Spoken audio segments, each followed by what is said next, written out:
Hello, and welcome to Relative Pitch. We appreciate you tuning into our podcast. Our mission is to give you young musicians' perspectives on hot topics in the music world. By sharing our thoughts and opinions, we hope to help with bringing positive change and diversification to the music world. Here are your hosts, Lauren Green, Anthony Morris, and Michael Brown. Hello, everyone. Welcome to another episode of Relative Pitch. This is season 1, episode 11, Making It as a Performer, Pedagogy, Auditions, and Discipline, featuring Miss Christina Smith of the Atlanta Symphony. Christina, we are so excited to have you here joining us, and it's such a privilege to have you here. It is my honor and privilege to be with you guys today. I'm super excited to be on the podcast.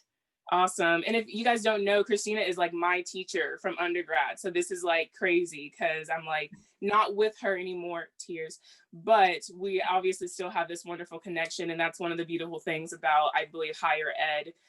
So Christina, why don't you tell us about yourself? Oh, goodness. Well, I am celebrating my 30th anniversary as principal flute in the Atlanta Symphony. And what a strange season to be celebrating year number 30. But I'll back up a little bit. I started playing the flute when I was 7 years old. And the reason I started at 7 and not earlier, because I was begging my mom to start earlier after I saw a flute on Sesame Street when I was 4. The reason I started at age 7 is because it took me that long for my arms to be long enough to reach the keys, because back in the 70s, they didn't have these instruments with the curved head joint that they have now, where you see a lot of much younger kids, like kids are starting flute now at like 3 and 4 and 5. And they're able to do so because they if you have your flute here, the head joint is curved, so your arms can be short, you can play the flute. So I had to wait until I was 7. And I started with private lessons because, of course, my school didn't have any music at that point in 2nd grade.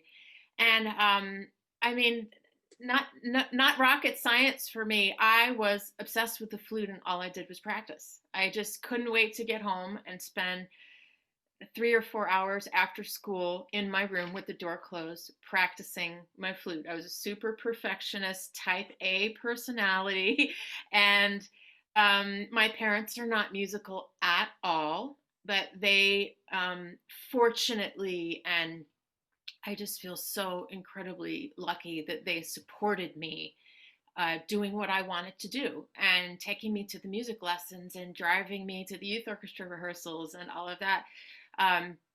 They never discouraged what my dream was. And I spent my senior year of high school at Interlochen Arts Academy, which was a very transforming experience for me to come from my public school in California and then go to Interlochen for my senior year. A lot of students actually do that at the academy. There's a very large senior class and a very small freshman class because, it's also really young to kind of leave home. You're basically going to college at that point because you're gone. And I spent my senior year there, and just to be around all of the other students who wanted to do what I wanted to do, and they were serious, and they played their instruments all day long, and they cared about the arts, and that was really powerful for me. And I went on to spend my first 2 years of college at the Curtis Institute of Music studying with Julius Baker. And in between my 2nd and 3rd year over the summer, my teacher encouraged me to come down to Atlanta and audition for principal flute to start getting audition experience. And here I am. I got the job. So I had a very unusual path to get to where I am now. It seems like it was all kind of set in stone and easy, but I've had my challenges along the way for sure. But I'm still doing it 30 years later, and I still love it. I still love my job. I still love playing in the orchestra. And most importantly, I still love music. That's amazing. 30 years. Like, oh my gosh. So I know the answer to this question, but in those 30 years, of course, you weren't just performing, you also had obviously teaching experience and other things. So tell us about the other things besides performing that you have been up to. Well, some of the other things that I do and that I have done and I continue to do, I would say most importantly, I teach. And I started teaching my first year in the orchestra here in Atlanta, just privately. I then started teaching at various schools, including Kennesaw State University, where I met Lauren, and she graduated from my studio a year ago. Um, and I would say that the teaching part of what I do as I've gotten older and more mature has actually become as important, if not more important at times, to me personally as my performances that I do with the Atlanta Symphony and elsewhere. I find that teaching has made me a better player, a stronger person, a stronger artist. And for those people who do choose to teach along with their performance career, um, they're probably doing it because they love teaching, they love interacting with the students. And what students don't understand is what we get out of the experience with working with the student is as profound in a way as the students experience working with a, a performer who's performing nonstop. It's I think that the people who do teach and enjoy it really probably had really good teachers in their past, as I did, as I was so fortunate to have amazing, amazing teachers. And I've learned, in some ways, I've learned more from my students than I have from any other aspect of what I do, because the students, every student I have is different. They're coming, I have to meet them where they are. And that's what I love about it. I meet them where they're coming from, what their perspective is, what they want to get out of it, where they want to take it. And finding that as a team effort with them is so incredibly rewarding, incredibly fun. Knowing that I'm possibly making a big difference in somebody's life, that they may or may not take it to a professional level necessarily. One of the schools I teach at here in Atlanta is Emory University, and most of the students I teach at Emory are actually not even music majors, but those students perhaps are going to be on the board of directors of a symphony someday, or of an academic institution, or whatever, wherever they're going to take it. I'll share. I had a really incredible thing happened to me a couple of years ago. I was playing at a donor event for the Atlanta Symphony Orchestra. It's at a donor's home, and it was a private event. And I was playing and talking about the orchestra. And a woman came up to me, and she was actually just a few years younger than me. And she said, "Hi, my name is so and so, and I just don't know if you remember me, but I studied flute with you your first year in the Atlanta Symphony Orchestra, and I might have been your first student." And I said, "Of course I remember you. You were my first private student in Atlanta." And this woman was just because I started in the Atlanta Symphony Orchestra so young. I started when I was 20. She was in high school, but she was only a few years younger than me. And she said, "My mom talks about you all the time, and I now own my own financial firm. I got a degree in finance after I studied with you, et cetera, et cetera." And she said, "I just want you to know that what I learned from you in my flute lessons has informed everything I've done since then."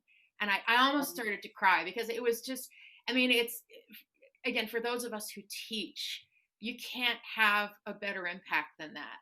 Whether it doesn't matter to me what somebody does with their flute, what somebody does later, if they stop playing or whatever, it's what they learn from the study of music and the study of getting good at doing something and learning the discipline it takes to do that, is incredibly valuable.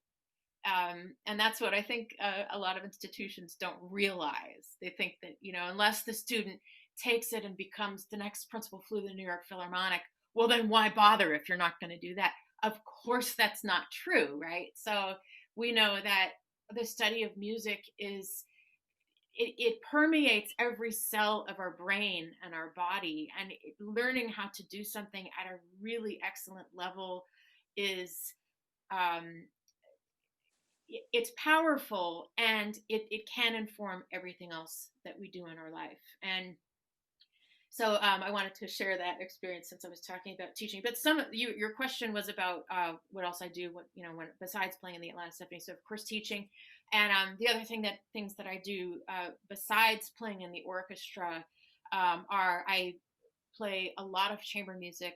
I play in a lot of music festivals, and occasionally I play as a concerto soloist in various places, etc. So things that are non-orchestral, especially chamber music. I've gotten involved with a group here in Atlanta that's new, called the Marian Ensemble. It was founded by Elizabeth Remy Johnson, who's a principal harpist in the Atlanta Symphony Orchestra. It's all female performers, and we only play works written by female composers. Wow. So kind of, yeah, so it's kind of apropos to your podcast here. It's a really special group. I think the ensemble will really do a lot of interesting things, and things that are meaningful, works that are meaningful, championing works by an underrepresented represented group of composers. Yes. And that's been really stimulating and interesting to be a part of that. Mm. Wow. First of all, as a teacher, hearing you speak about your experiences teaching really has did some things on me, because I mean, I had a couple days ago, I had a sixth grader tell me, Mr. Morris, thank you for being so nice. Thank you. Like, you're so talented. Just thank you for caring about us. And I'm like, I just started 3 months ago. And your story, like, I'm now thinking about 30, 40 years from now, what will happen? And just hearing that story from you, I mean, our teachers affect us so much. And I look at how you've affected Lauren, and it is so beautiful to see as a person on the outside. I do have a question of like, what have you seen change throughout the years with your students? Whether it's their personality, discipline. I know a lot of people say, this generation now has a lot of things going, there's always things happening. So how has that changed over the years from your perspective? Oh, that's a great question. And I just to what you said first, I wanted to just say that it's interesting, the relationship between student and teacher, and this kid who came to you and said, "Oh, thank you for being so nice." And again, it's like we don't underestimate the impact that we have, right, with our students. And the relationship between music teacher and student is a really special one. It's not the same as an academic relationship, because we're not standing up in front of a classroom of 30 or 300 people, but it's this personal getting to know someone on a level that it's not any other teacher, it's not your parents. Right. It's something really intimate and really special that can really be lifelong. So I love what you just said. So how has this landscape changed in terms of teaching in the last 30 years? It has changed like astronomically. And of course, the biggest change that I've seen is just the advent of technology. It's that, and when I was a student and when I first started teaching, we didn't have the internet. No one had a computer in their home. I never had a computer in any of my school classrooms. I never did. I'm that last Generation X, I guess, where we did not grow up with computers or the World Wide Web or the internet or the iPhone or anything like that. So the biggest change that I've seen is that now all students have access to actually way more information than they can even digest, in the palm of their hand, literally, because who doesn't have a smartphone? So I don't want to sound like an old curmudgeon. I do think that there was something, a really different feel to when I was a student, to where I had to save up $15 and go to Tower Records, to the classical department, and pick out which recording of Daphnis and Chloe I wanted to buy and listen to it, because that was the only way we could access music, and now I can pick up my phone and there's 50 amazing recordings at my fingertips, so it's, it's this instant gratification with technology. It's a bit of a catch-22 in my book. It's something that is amazing and wonderful, and that it provides access for so many people that maybe wouldn't ordinarily have it. It provides like a plethora of information about the music that we're studying, and it literally is at our fingertips.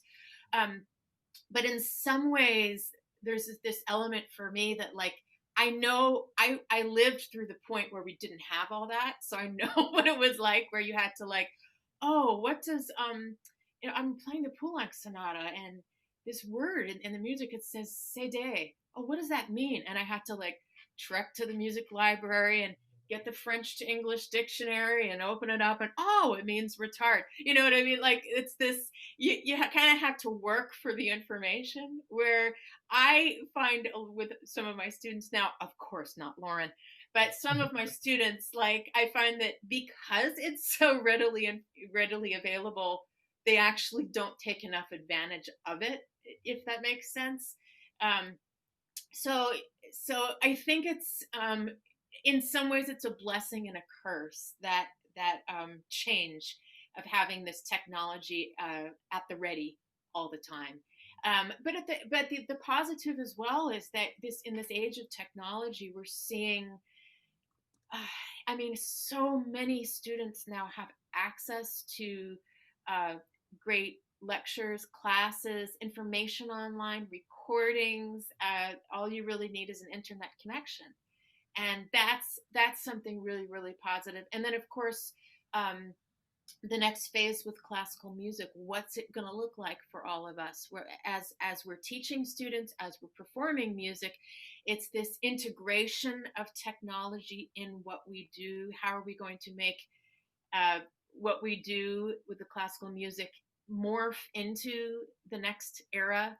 And I don't have any of the answers for that, because I'm not programmed that way. But I do think the next generation, your generation, all of you, are going to be the leaders in terms of how our art is going to alter and change because of the technological age. Thank you. Technology, even me, I'm like, oh my gosh, how do I work some of this stuff? And I was born in this age, and I'm like, I can't keep up. It's like every single day, something new is popping up for us every day. And I'm the same way, Anthony. Lauren knows, because Lauren is my IT person. Because I'll just be doing something, and I'm like, Lauren, I'm lost. I really cannot do this. And she calls me and she does it. With the technology thing, and you growing up and being a student without technology, and now we have technology, I find myself at like 1 a.m., 2 a.m. looking up these kids, like 11, 12-year-olds, who can do stuff that I can't even do. And it sometimes causes me to feel bad, or feel like I'm not doing enough. So do you see that kind of like technology being a hindrance in that aspect instead of helping? That's such a great question. Do you know what I've experienced recently, and maybe you all are in this world as well, but I've had various students making their pre-screen videos for various schools, etc. And I see this culture now that's online, where everybody posts their pre-screen video, and everyone's searching for everybody else's, and they're watching each other's pre-screen video. And there's something about that, to me, that is so violating. Like, why would you post your pre-screen video? It's something that the school is privy to, and you made it, but why would you want anybody else out there to look at it and judge it, or like, oh, hey, this is the person that got invited to this audition, look how they play, and it's this kind of like comparative culture that I think has begun because of as you said, Michael, the technology, this age that we're in, that I'm not sure is really healthy, psychologically healthy. And that bothers me, I'll say. And yeah, like it's like you said, all these kids know how to do this, they know how to post this, they're, you know, they know way more than we do. I've stopped feeling stupid about that. I'm just like, I'm happy where I am. I'm happy to be that old school flute player in Atlanta, you know, and I own it, you know, and I'm okay with it. Yeah, that's crazy. And like I agree with Michael. You can go find almost anyone nowadays. Like I remember I was back in Albuquerque with one of my friends, Jimmy, and he was like, look at this kid I just found on Instagram. And this guy had like thousands of videos posted on his Instagram of him playing different things, and like had like in his bio like 14K gold flute, all this stuff, and like so young. And so I'm just like, what am I doing? Like, like there's just some things that just really make me question like what's really going on. And like there's some things that I really appreciate about being able to go online and like listen to principal players. They like, because there are some principal players of certain symphonies who do have Instagram accounts and who post like daily and post videos and everything. And I'm like, that's cool. It's really cool. And then you have the kids who are like the young prodigies, as Michael was hinting to earlier. And it's just really easy to go down a rabbit hole, and just, especially with comparison. And that is I agree that's like probably the worst thing that has come from technology being developed so much to this point. It's so easy to go compare yourself to like thousands of people out there.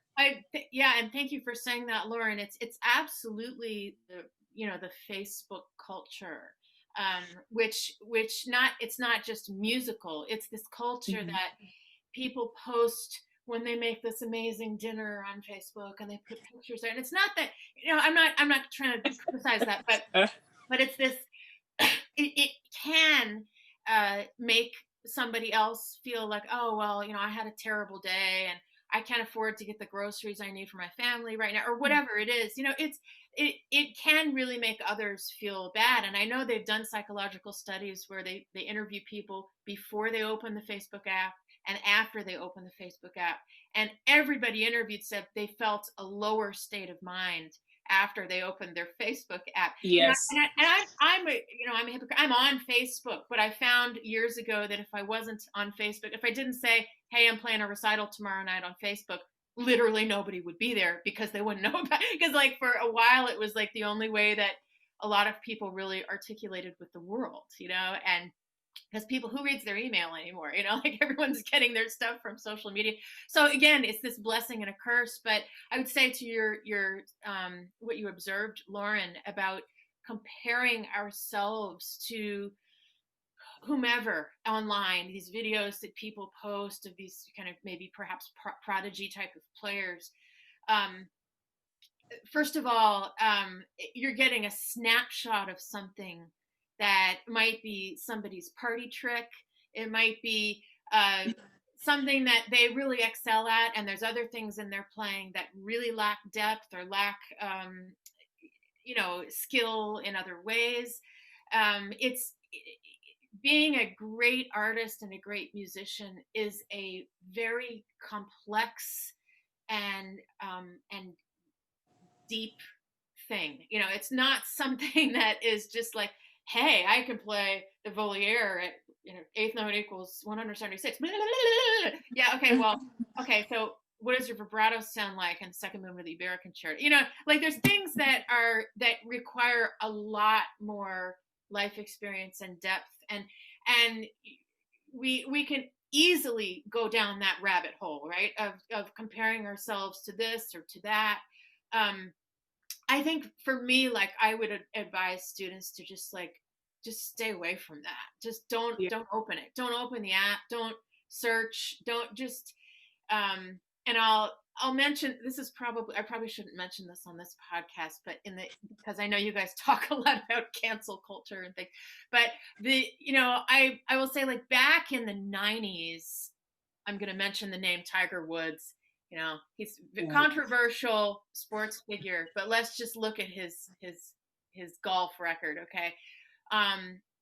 One of the things that I really admired about him as an athlete was that when he was out on the golf course, he never looked at the leaderboard. The leaderboard is that thing on the course which tells you what place you're in the PGA tournament. And other amazing golfers were constantly looking over the shoulder, like, where am I? Am I number 2? Oh, I just had a double shot, so now I'm number 3. But Tiger, he like never looked at where he was in the tournament, because the only person he was competing with was himself.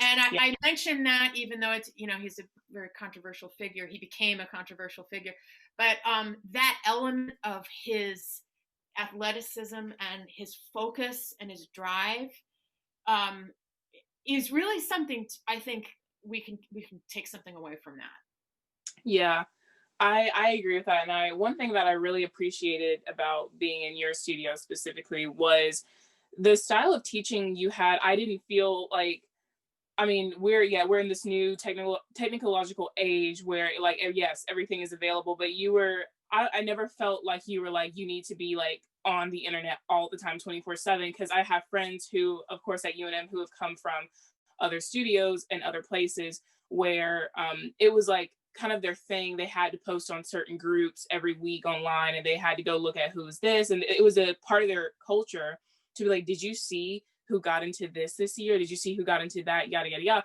Because it's everywhere. Like, people are posting those things everywhere. And so what I really appreciated, because at first I was like, I wonder why like we never did that. And then I was like, thank God we never did that, because I really, really, truly, what I see, and this is something I think I've talked to Michael and Anthony about before, but there are the people who we see as amazing artists, and we're like, this is just a great musician, but we don't really see them a lot. Like, they're not really doing a lot on social media, and they're doing their own thing, but we're like, we know this person is amazing. Versus what do I call them? I think I use the word clout chasers a lot. And what that is clout chasers. It's just really basically people who are like you said, posting things that are really good. Oh, let me play something really super fast, and do things that are just kind of like novelty, like knick-knack. I don't even know. It's just something that I don't care to listen to. I'm just kind of like, I have friends who are like, oh my gosh, that was so cool. I'm just like looking at it and listening to them. Like, there's nothing in this that inspires me. Like, nothing in this actually inspires me. And it's unfortunate to see so many people falling into this trap of trying to be the most popular person to get the most likes, the most views, and most comments. And that is just something that is so toxic to the music, I think, culture and our atmosphere, because it's basically pushing extravagance and decadence and all these other weird, like, non really musical ideas onto us, and not really focusing on like what's actually important to us, which is music. That is so well said, Lauren. And maybe I brainwashed you, but I Thank you. I wonder. You did. But as you know, I don't have. It's not important to me that my students post things online or watch what other people are doing online, unless I say, I want you to watch this video of Julius Baker or somebody plays something for a specific reason. But as you know, I don't promote that. And I guess part of the reason I don't promote it is because, I don't come from that world. But I also agree with what you just said. I think it can create kind of a more toxic, it can cause people to not feel good about what they're doing, because they're in this mindset of comparative. They're comparing themselves to X, Y, or Z. And I don't think we grow when we're in that state, unless we need to be looking at ourselves and inward, and what gains can we make with our own artistry, rather than comparing it against some quite artificial benchmark of so-and-so playing this online or so-and-so playing this online. It's also it's also very these they're like sound bites that we're watching online of this person doing this little thing and this person doing this little thing. And keep in mind, when we audition for orchestras, okay, hypothetically, if you're taking an orchestra audition, you have to show so many aspects of great artistry in every type of music. Of course, you have to play your Mozart concerto for your instrument, and if you're a string player, sometimes you have to play a Bach or a Brahms or a Tchaikovsky concerto in addition. You have to play 25 excerpts that are all from different eras, different characters, different time periods, different skills required. And sometimes in a final round, we're out there listening to somebody play for 45 minutes or an hour because we want that much information about what they can and can't do. So what we're watching online are it's like the age we live in. It's sound bites. It's soundbite here, things that are taken out of context. There is no context. And it's hard to keep that in mind when we saturate ourselves with that information. So my thing with myself personally and also with my students is just worry about yourself. Don't look at the leaderboard. Just worry about yourself. How can I grow? What can I do to improve my playing today? What can I listen to that would be edifying? What recording of this piece would give me more perspective for what I'm studying here to bring the composer's intentions to life? Yeah, I think that kind of speaks to all of us, because none of us, I feel like, we're not, no one's an influencer on here, Instagram influencer, always on. Well, I think you are. It's fun to keep up. I think the main thing about how I see social media is, my friends who are far away, who I can't keep track of, I get to see what them and their families are up to, and it's nice to every now and then have a check-in and just know what people are doing. But then I feel like we've gotten away, and it's now a platform that isn't just for that. And then, that's the whole thing going on Facebook. Sometimes it's just kind of oh God, let me go on Facebook. And you're just kind of worried about what you're going to see. And you're just worried about, what is this person talking about? So that makes sense. And I completely, it resonates with me. Everything that you said resonates with me. Yeah. I'm sorry. Go ahead, Anthony. It's funny that we're talking about this because legit last night I was researching conductors, watching them on YouTube, how are they doing that? What are they doing? So it's funny that we're having this conversation right now, because I will say, after looking at it, I think sometimes some people do take the good from it, oh, they're doing something good. Let me see if I could, try to do something like that. But I know personally, I have witnessed where it's been taken in that bad realm as well, where it's well, I can do better than them. And it's that's not the point of this. That's not the point of music. And I constantly tell my students this, that nothing is competition in music. You should never look at music as a competition, because when it becomes a competition, it's no longer music, because music is a personal thing. And when you make a personal thing as a competition, you've now lost that connection with your soul to music.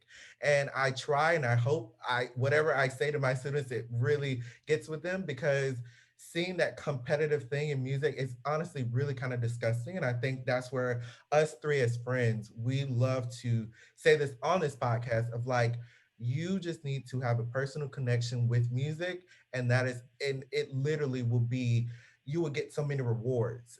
Personally, people, when I hear recordings, I was listening to all of your recordings before, and I'm I could feel something. When I feel something, I'm that's it. That is what we want at the end of the day. So it's funny that we're having this conversation right now, because it's really, really saying something about this day and age.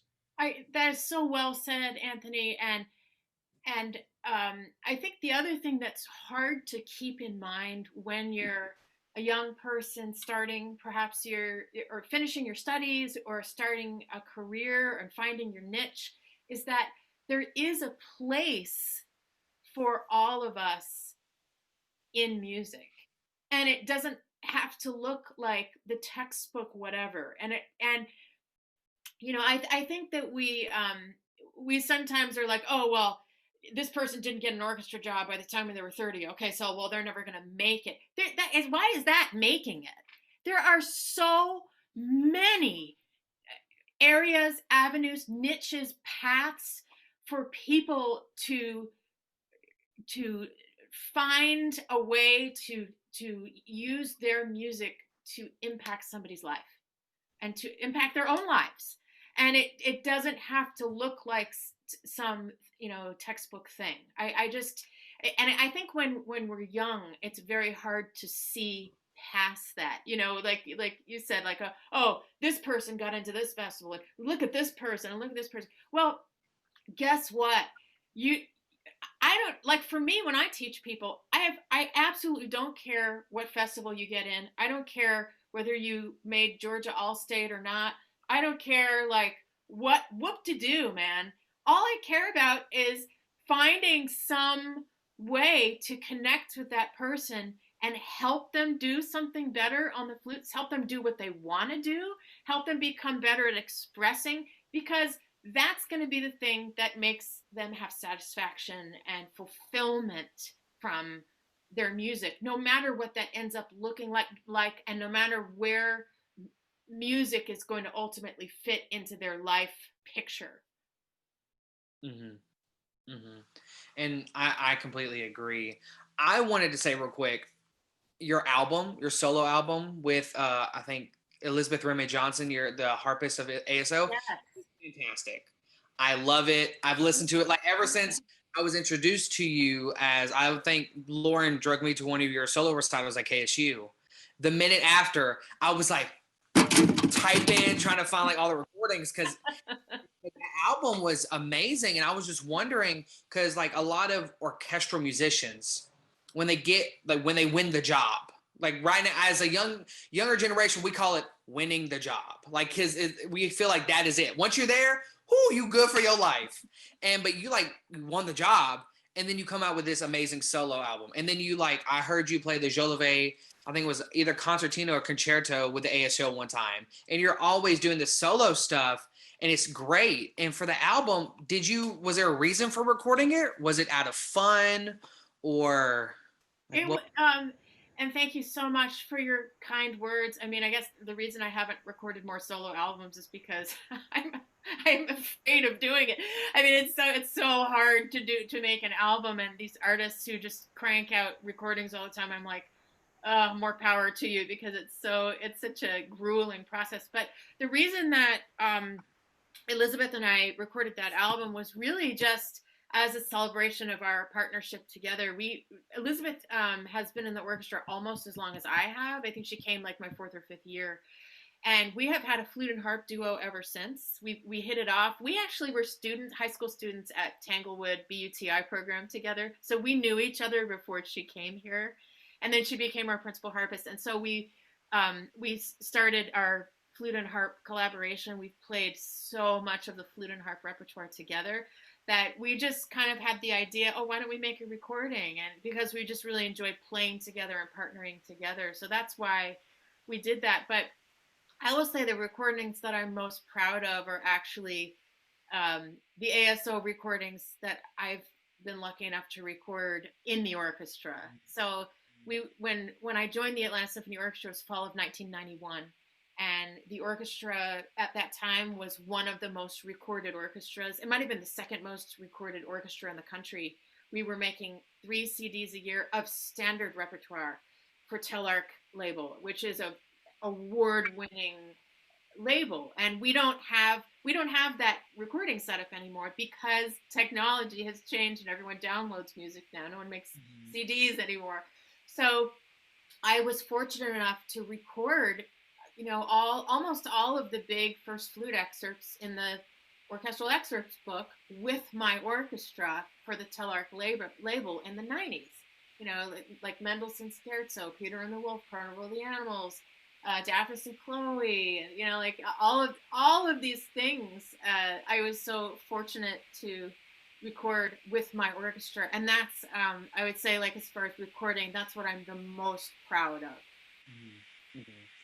How have you seen, since joining the ASO, how have you seen Atlanta and the Symphony in Atlanta change during your time? And how have you seen orchestra in general change during your tenure as principal flute? Wow. There have been tons of changes. I mean, I'll start with just the recording industry that I was just talking about. Like, as we know, with the advent of technology and the internet and iPhones, making CDs and people buying CDs anymore is kind of a thing of the past. Like, now when you buy a new car, there's no CD player in it anymore. You know, we just don't use them anymore because everybody downloads music as MP3s, or they have Apple Music or whatever. So that has kind of changed the recording aspect of the job that used to be a really big deal for the Atlanta Symphony Orchestra, because that's what we were known for as a making Grammy Award winning recordings. But in terms of the orchestra itself, I mean, I was thinking the other day, there's 16 players in our woodwind section. You know, there's 4 of every instrument, and I think I've been on the audition committee of everybody except 3 people now, because that's how much turnover we've had since I've joined the orchestra. So there's a lot more young players on stage, and I guess I'm joining the older group. But it's interesting to see the changes in style that come along with having new players sit in these big positions. And that's just something that's going to happen no matter what, because if a different person is sitting there, you're going to have a different sound and a different kind of like aesthetic to the way that people play. I mean, I think that the level of playing just gets better and better and better. And so there's a huge challenge when you've had your job for years and years to just keep striving for something. For me, like when I'm practicing and I'm working, I always feel like I'm striving for something that's unattainable. Like, I'm never happy with what I do. I never walk off stage and I'm like, oh yeah, that was awesome. I'm so awesome. I never think that. I'm always like, oh man, why did I do that? Why did that sound like that? Why couldn't I do that? You know, I'm always criticizing myself, hopefully in a healthy way. But I think, Atlanta has changed tremendously, obviously, too, since I've been here. I mean, obviously, it's gotten so much more built up. There's like skyscrapers everywhere. There's a lot. Atlanta's a very active city. There's always things happening. There's always things being built. There always is an energy to the city. And I'm really grateful for that, because, you know, it feels like you're living in a vibrant culture. Areas of Atlanta that had like, you know, that were very run down are now like having a renaissance of people moving in, fixing things up, and very diverse neighborhoods with diverse culture happening that everybody wants to be a part of. That aspect of Atlanta, I'm really grateful for. Yeah, so I don't know if that answers your question. Yeah, absolutely. So we were kind of on the audition process, or just kind of auditions in general. I wanted to ask, you've been, like you said, you've been a panelist on so many orchestral auditions, specifically Atlanta Symphony. So as a judge, as someone on the panel, who are the people like that you're like, it catches your attention? Who are the people who you're kind of like, oh, I already know how this is going to go? Like, how do you differentiate between everyone who walks into an audition, and how do you come to a conclusion of this is a person who should get this job? That is the $1 million question, isn't it? You know, I think that in some ways, all the panelists, okay, so when you audition for the Atlanta Symphony Orchestra, there's a screen, and there are 7 people sitting behind the screen. And every committee is made up of a requisite composition. So if it's a principal position that's being auditioned for, there has to be a certain number of principal players behind the screen. If it's a section position, there has to be a certain number of players from that section who are serving, plus others. There's really specific makeups of committees, and every orchestra has that. And I would say that of the 7 people behind the screen, we're possibly all listening for slightly different things. There's slightly different things that are a hard no, and there's slightly different things that are like, oh yeah, I want someone who plays like that.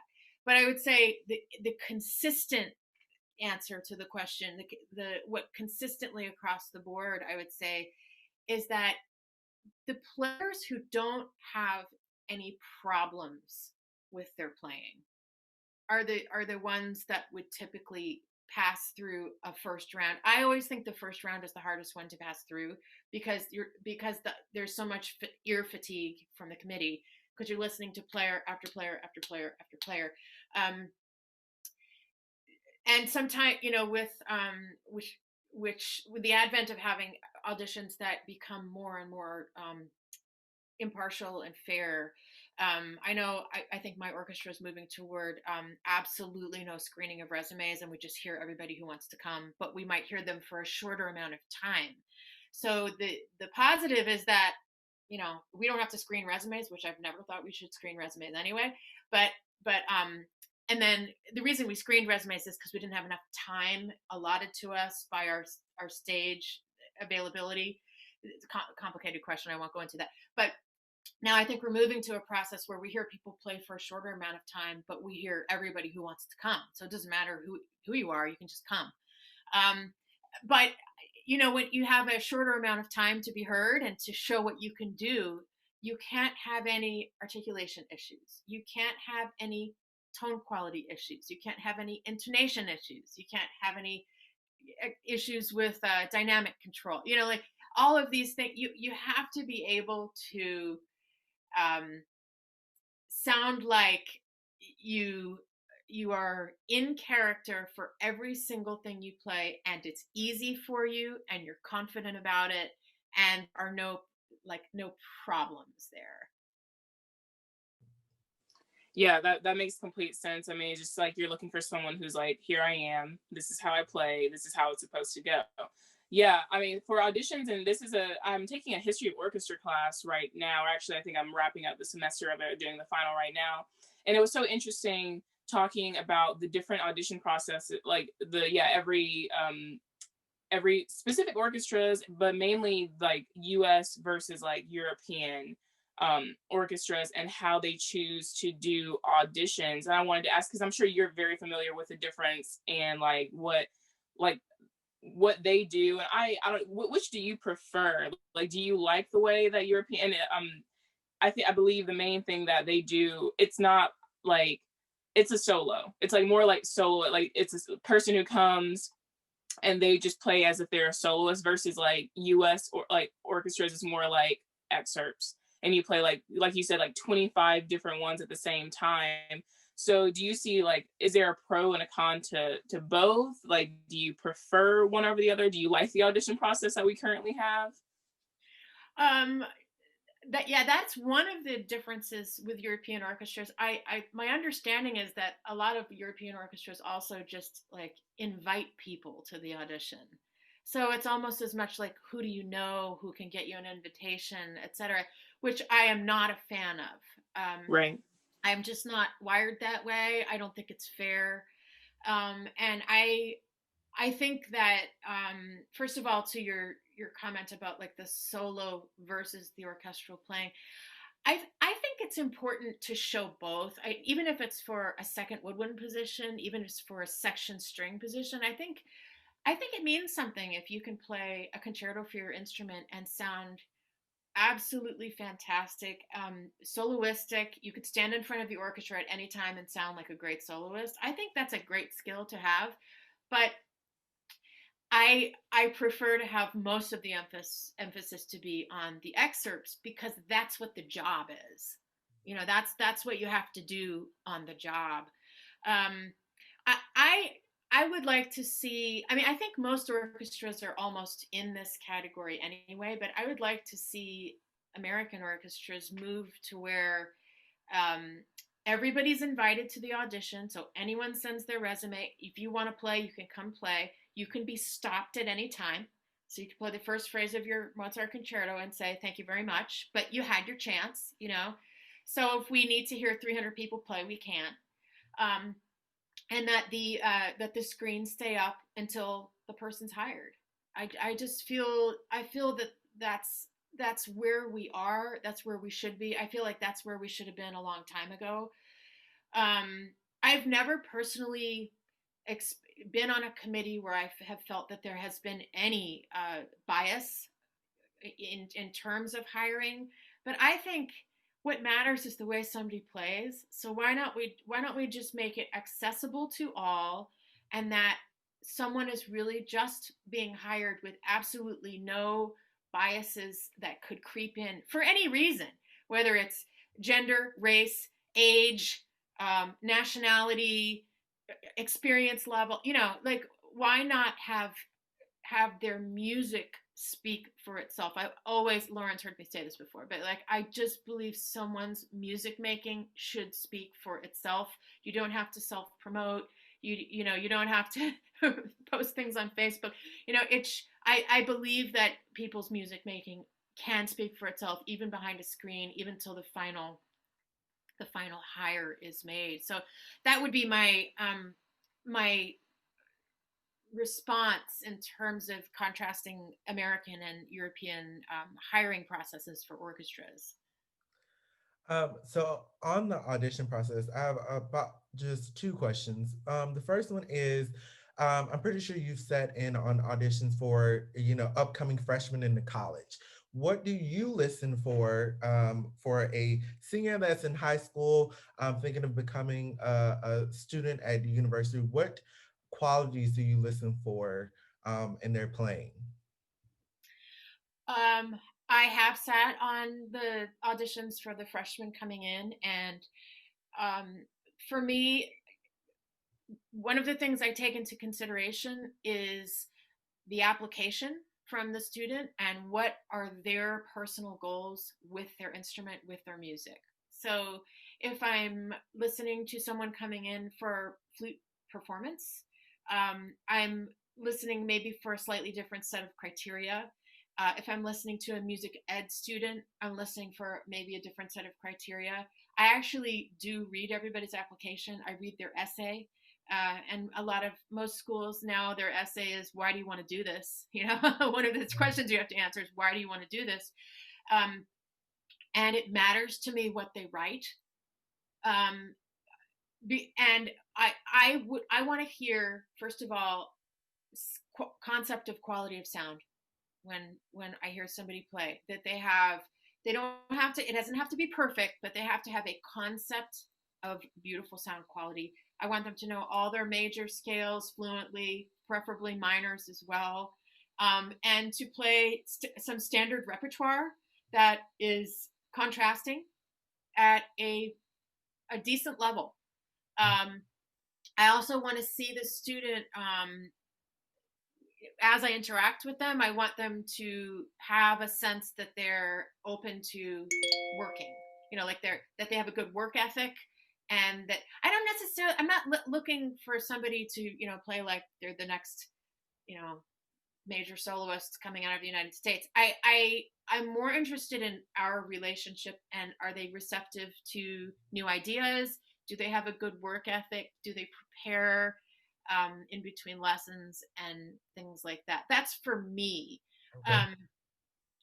That's what's important to me, and the schools that I am currently involved with. If I taught at the Curtis Institute, or my school, or like Juilliard, or a conservatory in the Northeast or something, where you're getting people from all different countries coming in who are just prodigy level musicians, I may have a different approach, because perhaps they're more selective with level and things like that. But I think my students are incredibly high level, and I value what they bring to the table, and I value the way that we work together, because it's a long-term relationship. It's 4 years.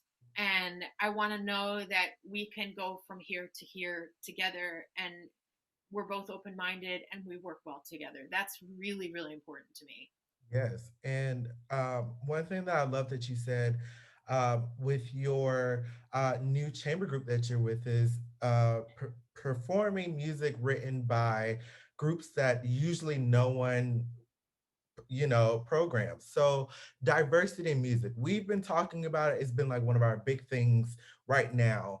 And I think it should continue to be a topic until some change start to happen. So Have you seen a change in, programming diverse music from people who do not look like the stereotypical composers that we learn about in music history and the rest of our music studies?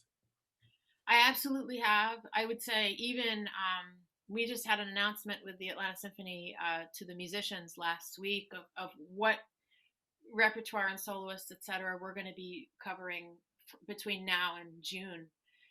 Even in COVID times, as you all probably know, we're one of the lucky orchestras where we're actually working right now. We're Yeah. actually making concerts. We're recording them on video and then streaming them.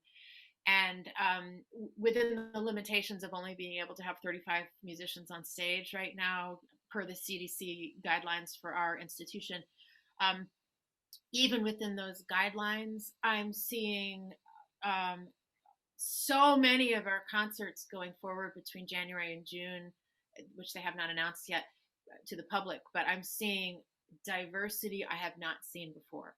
And Yes. I'm so happy to see Yes. it. It's been a mandate from the musicians in the orchestra. It's also been a mandate from our management and our artistic staff. Everybody wants that. It's the cultural conversation we are having way too late, but we're having it now. And I think it's terribly important, and it's really exciting. And I'm really excited about some of the artists and some of the works that we're going to present. Spoiler alert, the Marian Ensemble is going to play a piece on one of our subscription broadcasts. So because we actually have some opportunity. That'll be awesome. Yeah, we have some opportunity for chamber music on our subscription broadcast, which we never would do ordinarily because, of course, we always feature the entire orchestra. Yeah. Awesome. Yeah, I think there's some awesome things. I mean, of course, it's such an unfortunate situation with COVID and obviously the health crisis, but I think it's forced a lot of us to be creative, I think, and also think outside of the box. And I think we're being really innovative and fresh. Like it feels like more fresh now, like because we've had to stop doing the normal things. But I wanted to say, so we did a few episodes ago, we talked about burnout. We were getting to the point of the semester where it was we have our friends who are undergrads who are doing their pre-screenings for schools, and then we ourselves either are new teachers or first year master's students, and we're kind of going through the grind because it's not only a normal semester, but it's all these modifications and restrictions because of COVID. So one thing I wanted to ask you, and this is, I mean, you can relate this to being within COVID or without or not being, but like, I guess it's like knowing how to push yourself without overdoing it and knowing when you reach your limit. And because you as a performer, you talked about it earlier, you would just lock yourself in your room and you would play. Like it was just a like constant thing. And of course, everyone's different, but I think a lot of us fall into it. Again, it's that same thing of like online people saying I practice 10 hours a day, yada, yada, yada, all this stuff. So, so I guess how did you figure out what your limit was and how to not go past that? Fantastic question, Lauren. I think for every individual, the answer to that question is going to be a little bit different because we're all biochemically individual. But I will just share, like, personally, I feel that when I'm working and I'm practicing, that the thing that burns out for me is not like my shoulders and my hands and my neck. It's not a physical thing. It's my brain. And I can, if I'm practicing really efficiently, my brain is pretty much done after about 2 hours. I can't, because I am putting so much mind to the matter of what I'm doing that I can't focus. Any further playing or practicing that I do beyond that point is like I'm just playing, but I'm not accomplishing anything. So one of the things that I learned, I would say I learned it my freshman year of college, was how to do that, with how to practice efficiently. And like you said, like some people are like, oh, I practice 10 hours a day. And I'm always like, oh, chuckle, because I don't see how I mean, if someone is really putting their mind to the matter and it's like super goal oriented practicing, where even if it's a really small goal, even if you're like, okay, I'm going to learn this measure passage and get it to tempo within the next 45 minutes. I'm going to play it in this rhythm 50 times. I'm going to play it in this rhythm 50 times. Then I'm going to do these note groupings with it. Then I'm going to put my metronome on. I'm going to do it in groups of 4, or whatever it is. If you are focusing only like that, like it's goal-oriented practicing, you're exhausted after a couple of hours, maybe 3 hours tops. So, that's the kind of practicing that I think as we age, and I'm including, you guys are so young, but I'm including you in that because you're all at a point in your life, you're grown up, you're on your own, you're figuring things out. And you'll find in some ways, like as you get older, your time for that kind of work actually decreases because life happens. And getting really good at using the little time you have to get the most bang for your buck with practicing is a real skill. I had to learn that my first year of college because my teacher, Julius Baker, at the time, he made us learn a new piece every week and bring in the pianists like with piano accompaniment. And he also, like, he kind of gave you a hard time if it wasn't memorized. And that's what we had to do. And then my other teacher, Jeff Kaner, and who I'm still in touch with, and I absolutely adore him. He's an amazing teacher, amazing player. He made us, for his lessons, we had to learn 4 etudes a week. And they weren't like beginning etudes. They were like the most technical etudes that are written for the flute.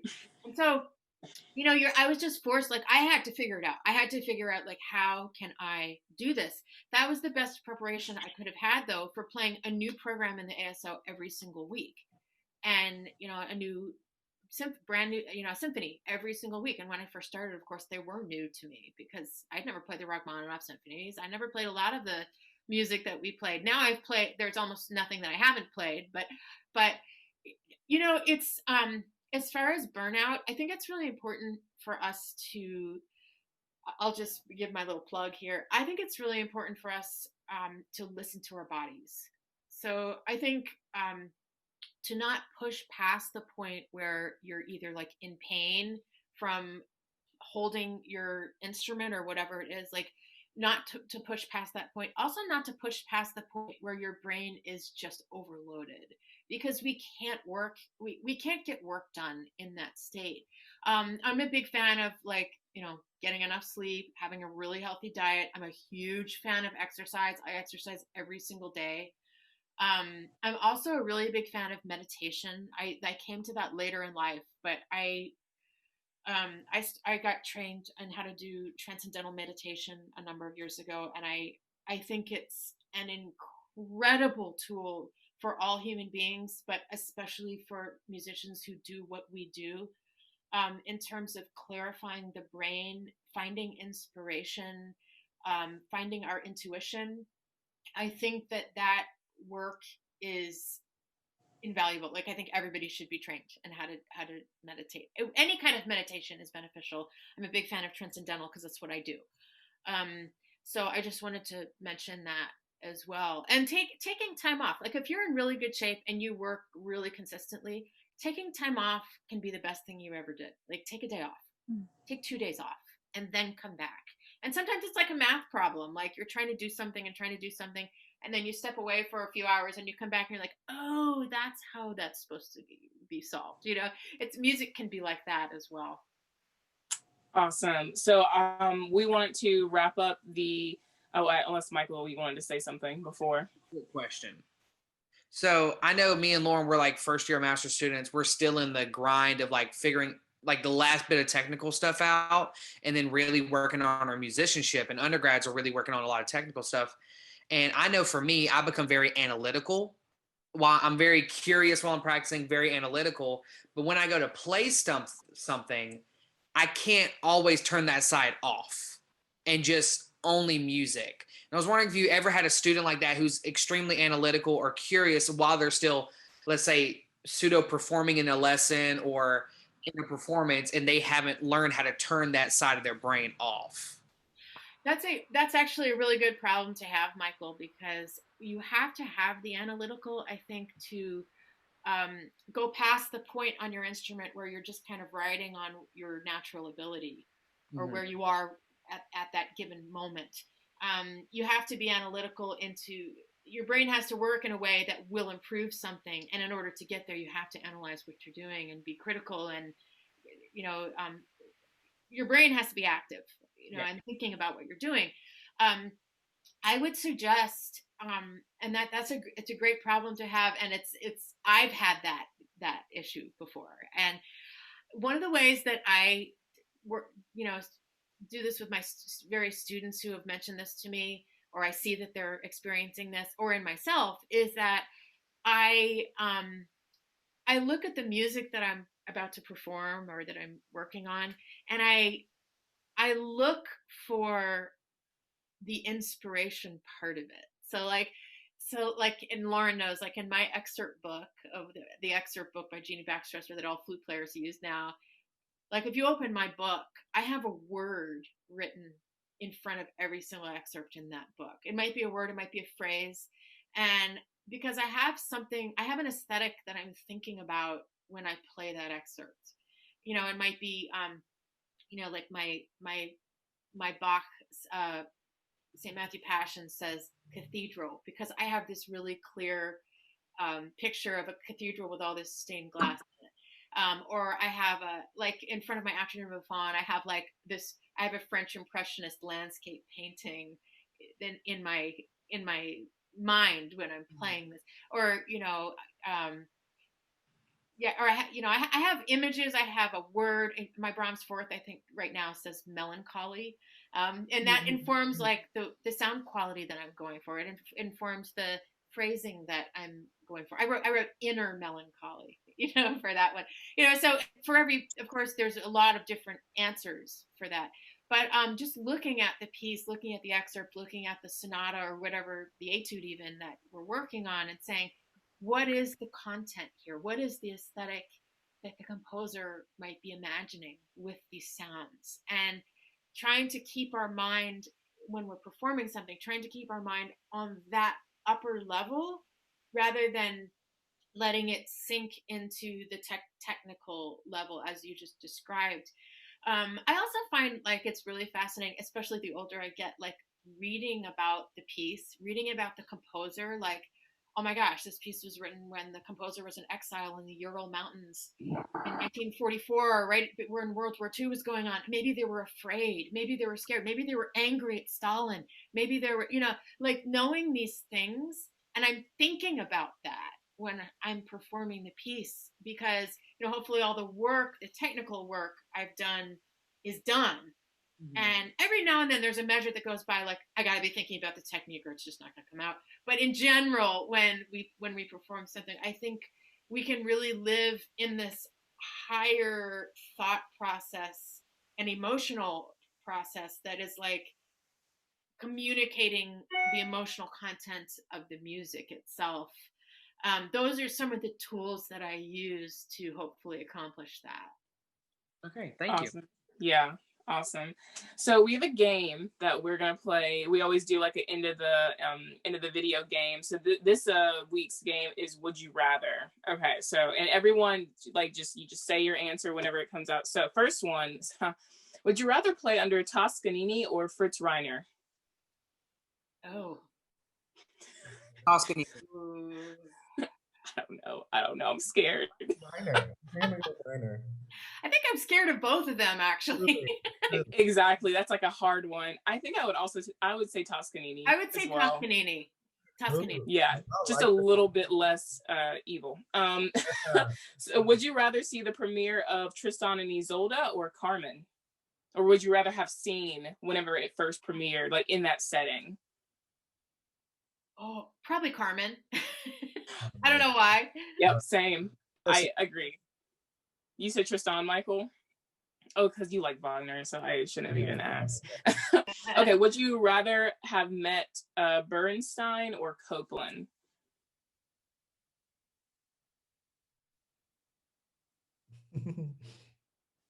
I know mine. Bernstein. Same. Yeah. I just think that would be fun.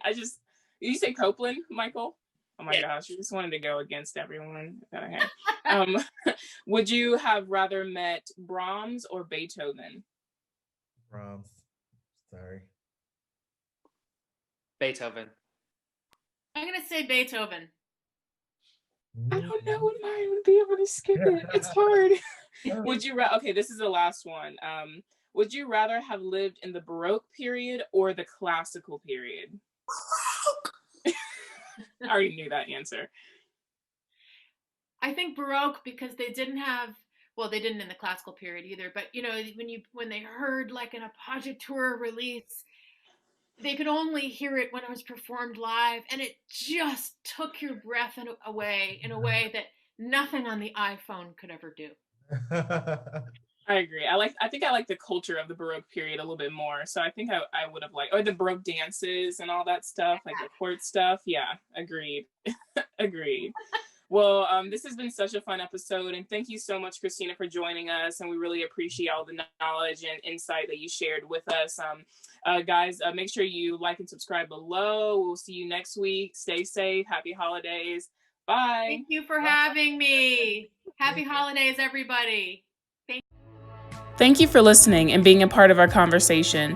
Remember to follow us on Facebook, Instagram, and Twitter, and subscribe to us on YouTube, Spotify, and Apple Podcasts. We'd love to hear what you thought about today's episode, so leave us a comment or review. See you next time.